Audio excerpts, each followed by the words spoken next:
نرحب بكم في قناتنا مع مولانا محمد فياض لمناقشة الموضوعات الإسلامية ونشر المعرفة.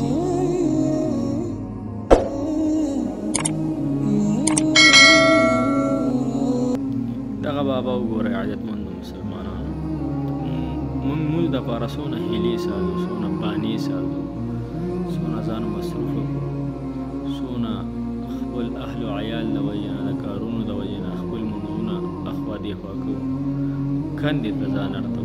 دې بابا نه لږ عبرت حاصل کړو، دې بابا ته وګورو. مونځ په هېڅ حالات کې معاف نه دی عزتمندو مسلمانانو.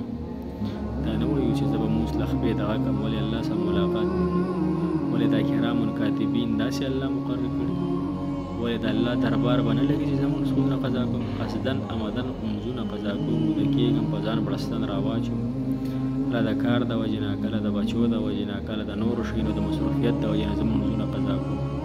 ای د الله بندګانانو، الله څونه غټ عبادت دی.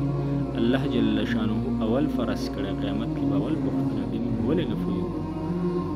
الله وایي افلا تعقلون، ایا تاسو عقل نه لرئ؟ زموږ نه عقل سلب شوی غونته کې دی، عقل نشته دی. دا که عقل وی نو به دا مونځونه موږ نه قضا کړی، لیکن عقل نشته دی. الله تعالی دې موږ کې عقل پیدا کړي، سمجھ پیدا کړي چې د الله جل شانه دا غټ حکم په صحیح طریقې سره